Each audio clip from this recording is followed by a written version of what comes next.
Channel. मेरा नाम है मृदुला और आज का हमारा टॉपिक है classification of disperse system and their general characteristic. तो चलिए वीडियो स्टार्ट करते हैं। डिस्पोज सिस्टम बेसिकली एक आपका ऐसा सिस्टम होता है जिसमें कि एक फेज डिस्पोज फेज होता है जो कि आपका यूनिफॉर्मली डिस्ट्रीब्यूटेड होता है एज अ पार्टिकल एक कंटिन्यूस या डिस्पर्सन मीडियम में। यानी कि देखिए, जैसे ये एक आपका सपोज करिए कि एक डिस्पोज सिस्टम है, तो यहाँ पे एक मीडियम होगा जिसमें कि आपके पार्टिकल्स जो होते हैं वो डिजॉल्व होते हैं, तो उसे ही हम एक डिस्पोज सिस्टम कहते हैं। जैसे मान लीजिए कि हमारे पास शरबत है, तो हम शरबत बनाने के लिए क्या करते हैं, तो उसमें हम शुगर को डिजॉल्व करते हैं वाटर में। तो यहाँ पे जो शुगर है वो आपका क्या हुआ, डिस्पोज फेज, और जो वाटर है वो आपका कंटिन्यूअस फेज। तो ये दोनों मिलके आपको एक डिस्पोज सिस्टम बनाते हैं। तो क्लासिफिकेशन की बात करें तो डिस्पोज सिस्टम को 3 ग्रुप्स में डिवाइड किया गया है डिपेंडिंग अपॉन जो डिस्पोज्ड फेज है, यानी कि ये जो है उसका पार्टिकल साइज क्या है। तो उसके बेसिस पे जो 3 ग्रुप्स हैं वो है आपका मॉलिक्यूलर डिस्पोजन, कोलॉइडल डिस्पोजन और आपका होता है कोर्स डिस्पोजन। तो सबसे पहले हम मॉलिक्यूलर डिस्पोजन की बात करते हैं।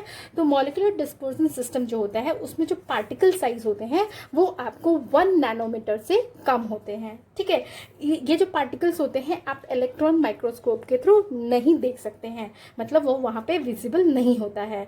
ये इजीली जो मॉलिक्यूलर डिस्पोजन सिस्टम में जो डिस्पोज फेज होता है वो आपका इजीली सेमी परमिएबल मेम्ब्रेन और फिल्टर पेपर से पास होता है। लेकिन अगर हम इस मॉलिक्यूलर डिस्पोजन सिस्टम को अगर रख दें तो उसके जो पार्टिकल्स हैं वो नीचे के साइड में सेटल नहीं होते हैं और इनका जो डिफ्यूजन होता है मेम्ब्रेन के थ्रू वो आपका बहुत ही रैपिड होता है, क्योंकि ये इजीली आपको सेमी परमिएबल मेम्ब्रेन और फिल्टर पेपर से पास करते हैं। से हो गए आपके ऑर्डिनरी आयंस, हो गया ग्लूकोज, हो गया या एयर, जो कि आपको अलग अलग गैसेस का मिक्सचर है। ठीक है, अब हम बात करेंगे कोलॉइडल डिस्पोजन की। तो इसमें जो पार्टिकल साइज है वो 1 नैनोमीटर से 0.5 माइक्रोमीटर तक के होते हैं। ये पार्टिकल्स जो हैं वो आपको ऑर्डिनरी माइक्रोस्कोप से तो विजिबल नहीं होते, लेकिन आप इलेक्ट्रॉन माइक्रोस्कोप का यूज करके इसे इजीली देख सकते हो इन पार्टिकल्स को। ये आपको फिल्टर पेपर से तो पास होते हैं, लेकिन ये सेमी परमिएबल मेम्ब्रेन के थ्रू इजीली पास नहीं होते हैं।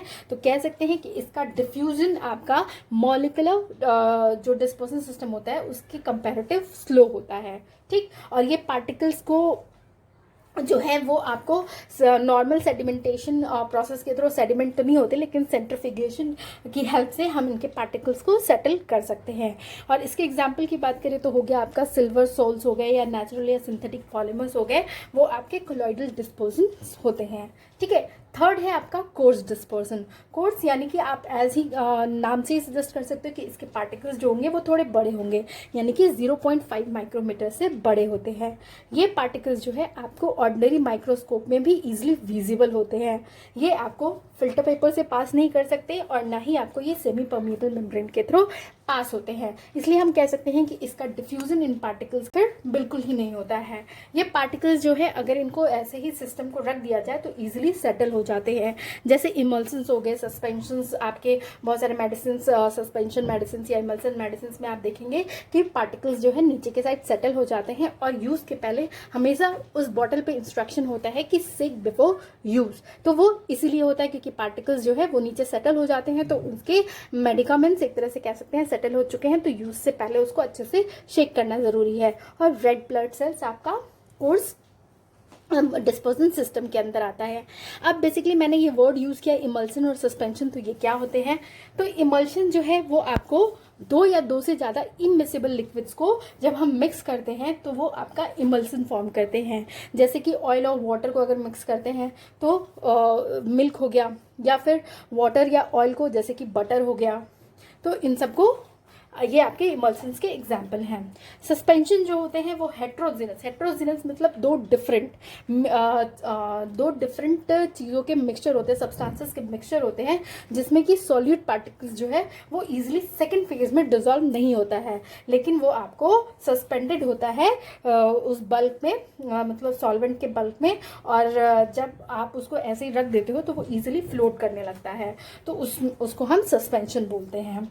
अब है हम डिस्पोज सिस्टम को उसके फिजिकल स्टेट के बेसिस पे भी क्लासिफाई कर सकते हैं, यानी कि जो डिस्पोज्ड फेज और डिस्पोजन मीडियम है उनका क्या फिजिकल स्टेट है, सॉलिड है, लिक्विड है, गैस है, उसके बेसिस पे भी हम उसको क्लासिफाई कर सकते हैं। और इसमें हर एक फेज जो होता है डिस्पोज सिस्टम का वो आपको सॉलिड, लिक्विड और गैस के फॉर्म में एग्जिस्ट कर सकता है।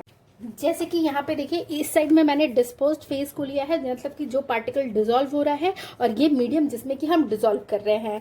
तो इसके एग्जांपल्स हम देखते जाएंगे। अगर हमारा दोनों फेज गैस और गैस होता है, जैसे कि एयर हो गया, अगर हमारा जो मीडियम है वो गैस हो और उसमें डिसॉल्व किया हुआ जो डिस्पोज्ड फेज हो वो लिक्विड हो, जैसे हो गया आपका aerosols, fog, mist, vapour, hair spray.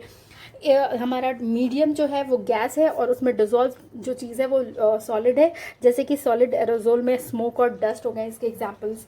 अब हम बात करेंगे कि जब हमारा मीडियम लिक्विड होता है तो लिक्विड होगा और डिस्पोज फेज गैस होगा, उसके एग्जांपल हो गए ऑक्सीजन वाटर में, फोम, वाइप्ड क्रीम हो गया, सेविंग क्रीम हो गए, ये आपके इसके एग्जाम्पल हैं। सेकंड, जब लिक्विड हो और उसमें डिसॉल्व चीज़ भी लिक्विड हो, जैसे जितने भी सॉल्यूशंस होते हैं, अल्कोहलिक ब्रेवरेजेस या फिर माइक्रो इमल्शंस, मिल्क, मायोनेज, ये सब इस कैटेगरी में आते हैं। उसके अलावा जब हमारा मीडियम लिक्विड हो और जो डिस्पोज्ड फेज हो वो हमारा सॉलिड हो, जैसे कि शुगर इन वाटर या पिगमेंटेड ब्लड या फिर सस्पेंशन मड, सॉइल या स्लिट पार्टिकल्स जो कि आपको वाटर में सस्पेंडेड होते हैं, चॉक पाउडर जो कि वाटर में सस्पेंडेड होता है, वो इसके एग्जाम्पल्स हो गए। अब हम बात करेंगे कि जब हमारा फेज जो है वो मतलब मीडियम जो है वो हमारा सॉलिड हो और उसमें डिसॉल्व गैस हो, उसका एग्जाम्पल हो गया हाइड्रोजन जो कि मेटल्स में होते हैं, सॉलिड फोम जैसे कि एरोजल और स्टाइरोफोम।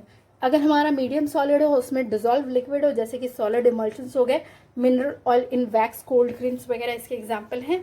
जब हमारा मीडियम सॉलिड हो और डिस्पोज फेज जो वो सॉलिड हो, दोनों ही सॉलिड हो, तो उसके एग्जाम्पल हो गए मेटल अलॉयज, क्रैनबेरी ग्लास, ये सब इसके एग्जाम्पल्स हो गए। अब हम देखिए, अब हमने क्लासिफिकेशन तो देख लिया, चलिए अब हम देखते हैं कि जो वेरियस जो पार्टिकल साइज के बेसिस पे जो डिस्पोजन सिस्टम को 3 कैटेगरीज में डिवाइड हुआ है उनके प्रॉपर्टीज का एक कंपैरिजन देख लेते हैं। और ये जो कंपैरिजन दे रही हूँ ये आपको आपके जीपैट के प्रिपरेशन में काफ़ी हेल्पफुल होगा। सबसे पहले हम प्रॉपर्टी में साइज की बात करेंगे तो मॉलिकुलर डिस्पोजन जो है वो लेस देन 1 नैनोमीटर होता है, कोलॉइडल डिस्पोजन जो होते हैं 1 नैनोमीटर से 0.5 माइक्रोमीटर, और कोर्स डिस्पोजन जो होता है वो ग्रेटर देन 0.5 माइक्रोमीटर होता है। स्टेट की बात करें तो मॉलिकुलर डिस्पोजन हमेशा मोनोफेजिक होता है, मतलब सेम फेज होते हैं दोनों के, और कोलॉइडल डिस्पोजन जो होता है वो बाईफेजिक होता है, यानी हेट्रोजिनस अलग अलग हो सकते हैं। कोर्स डिस्पोजन जो है वो बाईफेजिक होता है, यानी कि इसके भी दोनों मीडियम जो है वो अलग अलग हो सकते हैं। ठीक है, विजिबिलिटी की बात करें तो ये आपको मॉलिकुलर डिस्पोजन इलेक्ट्रॉन माइक्रोस्कोप में विजिबल नहीं होता है, लेकिन आप कोलॉइडल डिस्पोजन को इलेक्ट्रॉन माइक्रोस्कोप में आसानी से देख सकते हैं। लेकिन जो कोर्स डिस्पोजन है वो आपको ऑर्डिनरी माइक्रोस्कोप से भी विजिबल होता है।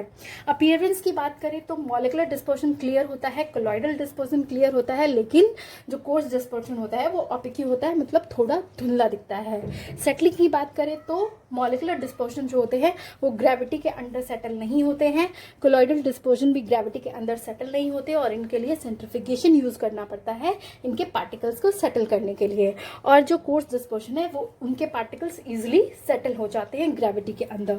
फिल्ट्रेशन की बात करें तो आपकी मॉलिकुलर डिस्पोजन जो है वो अल्ट्रा फिल्टर पॉइजन मेम्ब्रेन से इजीली पास हो जाते हैं, लेकिन ये आपके colloidal dispersion semi permeable membrane के थ्रू पास नहीं होते हैं, लेकिन फिल्टर पेपर से पास हो जाते हैं। और ये आपको इवन जो कोर्स डिस्पोजन है वो नॉर्मल फिल्टर पेपर के थ्रू भी पास नहीं करते हैं। अब नेक्स्ट प्रॉपर्टी है डिफ्यूजन। तो मॉलिकुलर डिस्पोजन का डिफ्यूजन जो होता है वो काफ़ी रैपिड होता है, मतलब वो इजीली पास हो जाता है।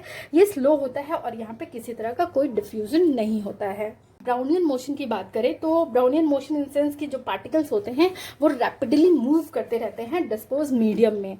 तो जो मॉलिकुलर डिस्पोजन में इसमें आपका पार्टिकल्स के पास एक कांस्टेंट काइनेटिक मोशन होता है, मतलब वो एक फिक्स मोशन में मूव कर रहे होते हैं, जिगजैग मोशन जो होता है वो नहीं होता है। लेकिन कोलॉइडल डिस्पर्सन में पार्टिकल्स जो है वो जिगजैग मोशन, मतलब एक दूसरे से कोलाइड करके आपको इस तरह का जिगजैग मोशन शो करते रहेंगे। और यहाँ पे जो कोर्स डिस्पर्सन में पार्टिकल्स का किसी तरह का कोई मोशन प्रेजेंट नहीं होता है। ठीक है। 9th, स्कैटरिंग ऑफ लाइट की बात करें तो जो मॉलिक्यूलर डिस्पर्सन है वो किसी तरह का कोई लाइट स्कैटर नहीं करते, मतलब आप रेज नहीं देख सकते हो। यहाँ पे टिंडल इफेक्ट आपको नहीं दिखता है, मतलब इसके थ्रू आपका लाइट का जो पाथ है वो आपको विजिबल नहीं होता है।